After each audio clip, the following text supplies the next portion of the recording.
What up, everybody? Welcome back to Loose Change. I must say, it's your boy, The Show Off, and I must say, I'm very disheartened to have to do this video.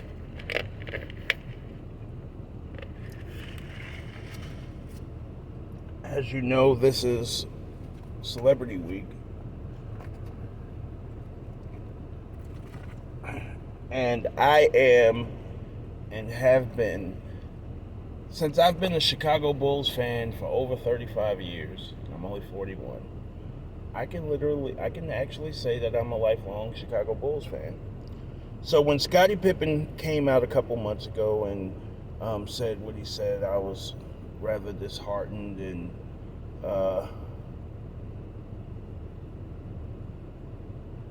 felt the type of way, if I should say so myself. However, I took it tongue-in-cheek when he said what he said about Phil Jackson. But recently an excerpt came out in which he decided to come at Michael Jordan and basically saying that he feels like he's disrespected and not getting credit or whatever the case may be.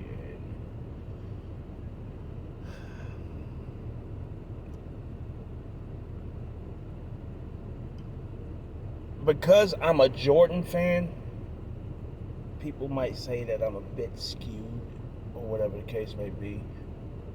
But I'm also a Scottie Pippen fan. Alright? I'm a Bulls fan. I've been a Bulls fan since I was a fucking little boy, ever since Michael Jordan was drafted to Chicago. Being that my father is a North Carolina fan, and I'm a North Carolina fan because my father is a North Carolina fan. So when Jordan went to Chicago, I became a Chicago Bull. All right?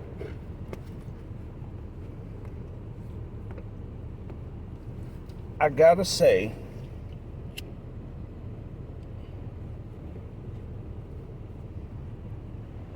first of all, let me go through what he said. He said that he and his teammates made Michael Jordan, which is absolutely, positively wrong. All right? He said that Michael Jordan was made before like Michael Jordan was already a fucking made man before Scottie Pippen was ever drafted. It only took his first 3 years before Michael Jordan was a made man or whatnot. I'm not one to sit here and say, okay, Michael Jordan made Scottie Pippen. I'm not going to say all of that. What I am going to say is they both made each other better. All right? When Scottie came in, it put Jordan in a position where, not when he came in, because Scottie only averaged seven points a game the first year.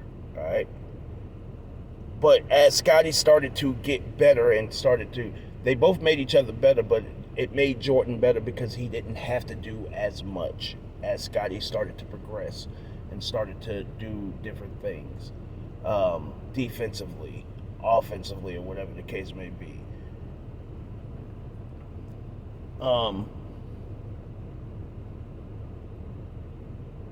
Jordan didn't have to be that full-on scoring machine all the damn time, which saved Jordan's energy. You know what I'm saying? Like, late in games and even into the playoffs or whatever the case may be, he didn't have to feel like he had to do it all. And that was the difference between the racist Phil Jackson coming in and coaching, which was utter bullshit, because that kind of insinuates, when he said that kind of insinuates that Michael Jordan is something other than black, that Kobe Bryant is something other than black, that Shaquille O'Neal is something other than black. So you are the only player out of all of those superstars that would come out and say that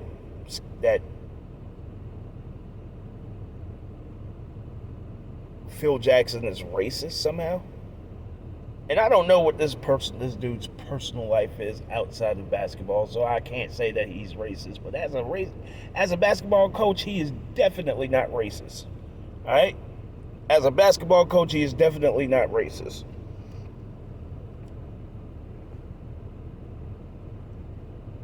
Now,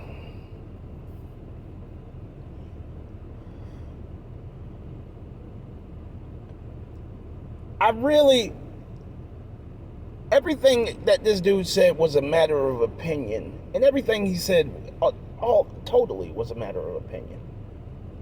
But when he said that we made, and he listed teammates like Tony Kukoc, Bill Cartwright, Bill Winnington, John Paxson, Steve Kerr, he named all of these players, a lot of our players and whatnot, and said that we made Michael Jordan. Before any of them was there, and the only one was there was Paxson, Michael Jordan was averaging 26, 7, and 7. Okay? As a rookie.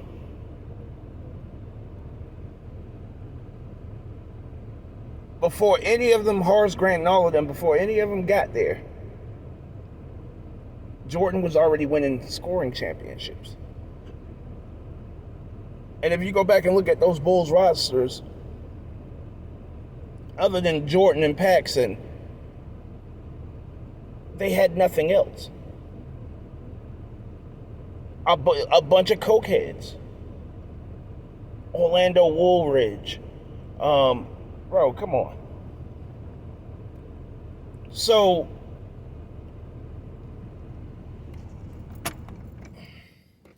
the new combination that was put together was a championship team.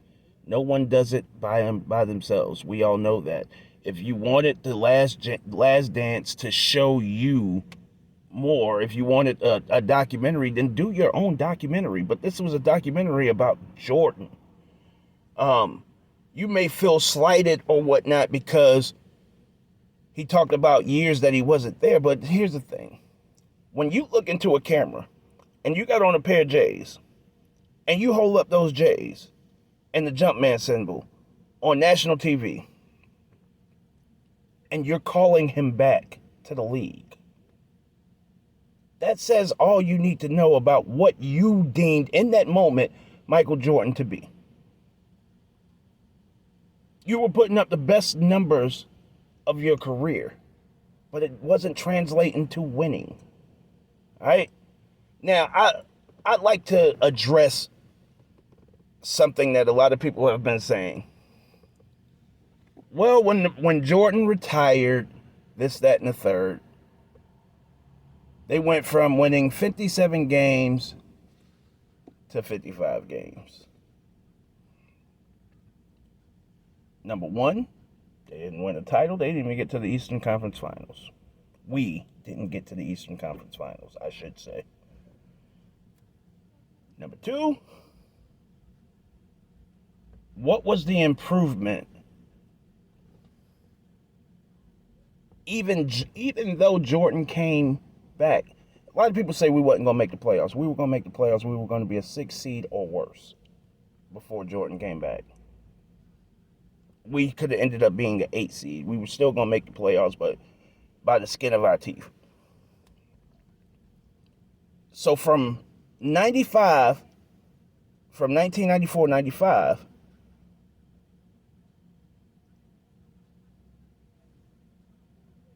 let me rephrase that.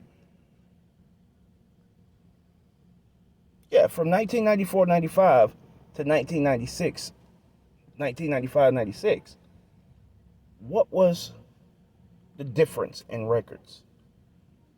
We went from barely winning 40 games to winning 72.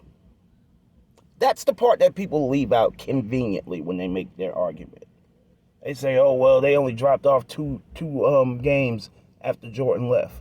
True. But they improved 30 games when he came back. From the time that when he came back and played a full season and they got to 40 games, they got to winning 40 games because Jordan came back for the last 17.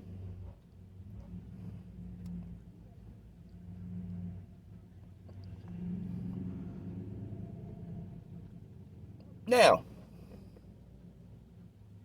I would say this. Recently, probably a few years ago, on the jump, it came out that the Bulls were trying to make a trade for Scottie Pippen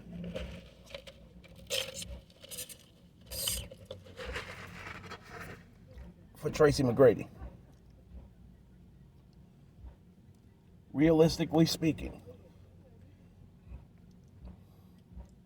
do you think that Michael Jordan would not be able to win with a young, fresh-legged Tracy McGrady on the team?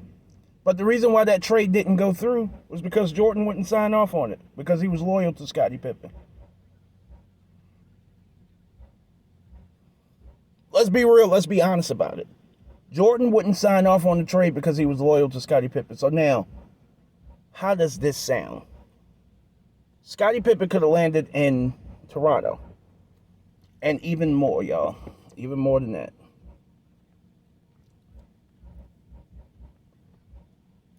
Scottie Pippen got to go play on a super team, y'all. 2 of them. And couldn't get the job done. Scottie Pippen got to go play on a super team in Houston. Couldn't get the job done. Then he got to go play on the super team in Portland. Couldn't get the job done. And that team was stacked from top to bottom. Talent-wise, was probably the most talented team the NBA has ever seen. Top to bottom. If you go with the roster from the very top to the bottom, Rasheed Wallace, Sean Kemp, Arvydas Sabonis, Damon Stoudemire, Bonzi Wells, top to bottom, that team was stacked. So at the end of the day, y'all, let's be real honest about this. And he couldn't get it done. That team was way more talented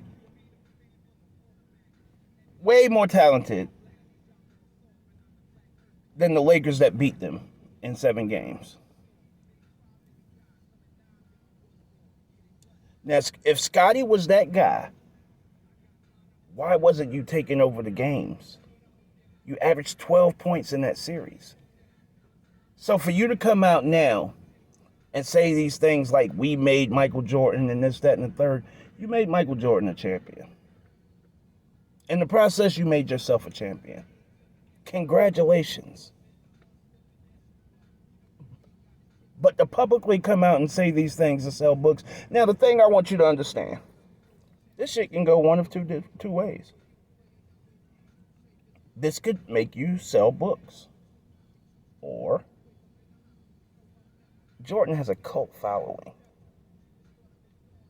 This could actually hurt you. Kids who weren't even born. The last time Michael Jordan played a game, back in 2003, 18 years ago. Kids who weren't even born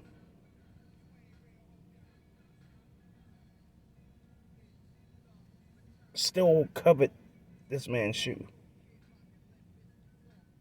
So coming at Michael Jordan might not be wise for putting out your book. Maybe you should have came out with this excerpt after the book came out.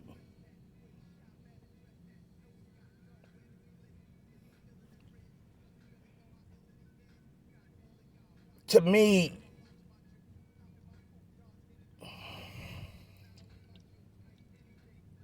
people have tried to chalk this up to emotion or whatever the case may be. When you say things like Michael Jordan and LeBron James, LeBron James is Michael Jordan's superior, or LeBron James is superior to Michael Jordan or his equal. Nobody's listening to you no more because you've gone back and forth about that shit over the years, like on camera, literally days apart. You said one was greater, and then you said the other one was the greatest. So no one's listening to that shit anymore. All right. The only reason you saying that about LeBron James is because LeBron James actually plays like you, but he's better. Okay, so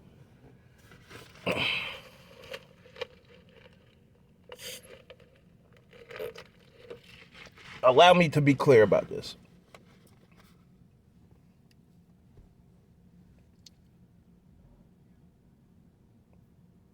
The thing that you said about giving condolences to Michael Jordan because of his father shows that there's sour grapes there. Like, you believe that the trajectory of your career was somehow stifled. However, because you played with Michael Jordan, after Michael Jordan left, those contracts that you got were based off of the years that you played with Michael Jordan. You actually stole another $60 million from the league. Because your numbers declined terribly. And you had gotten a contract for $60 million. Furthermore, do y'all realize that he made $13 million more than Jordan just playing basketball?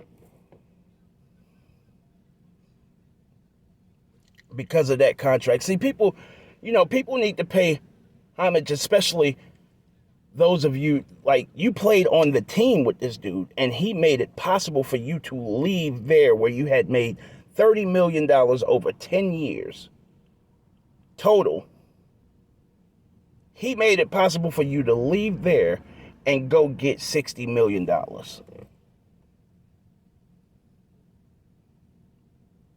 Which is 66% of what he made playing basketball his whole career.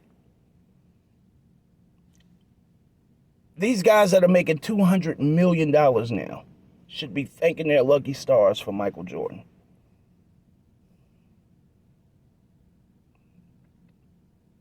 Because when he forced the league was paying Michael Jordan those last 2 years. Because they couldn't afford to lose him. Listen, y'all. The salary cap was $27 million. That was the salary cap. Period. And Jordan was getting 30. 33 and $36 million. Because the rest of the league, teams that he wasn't playing on, was chipping in because of what Jordan meant to the league. And they could not afford to have him not playing. Can you think about that for a second? So now, you look at these guys that's playing now, they're getting $40 and $50 million a year. And that is because of Jordan. Because Jordan, when he got those 30, he showed you that it was possible. He showed you that the league could afford to pay you like that.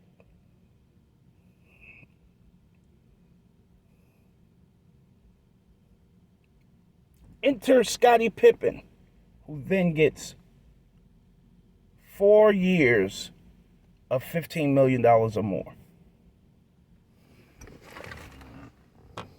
You were actually one of the first people, if not the first person, to benefit from Michael Jordan's contract.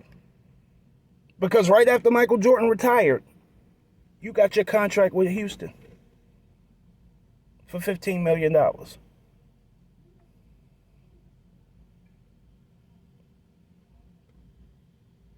See, I don't deal in sour grapes, man. You won 6 championships with this dude.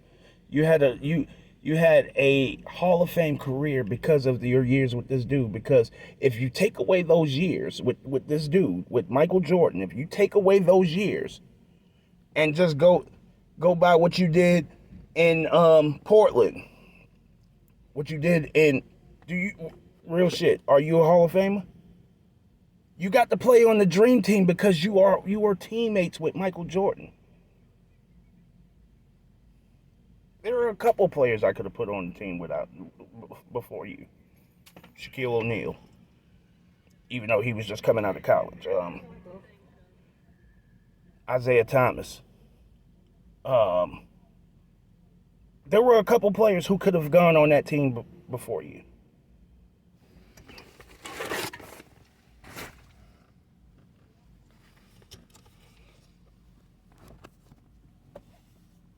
So I think you need to humble yourself. Honestly, I don't think y'all are supposed to have a relationship. Y'all called each other big brother and little brother.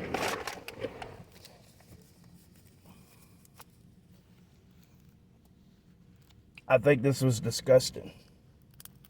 This is 30 years since you won your first championship. 30 years. You're mad about a video. And the only reason to be mad about that video, the only reason to be mad about The Last Dance, the documentary, because the story was told the way that we knew the story, those of us who have seen it, is that the reason that you don't feel that a person who was involved in the story should be telling the story, which makes you a hypocrite because now you're telling your side and you were involved. Show off.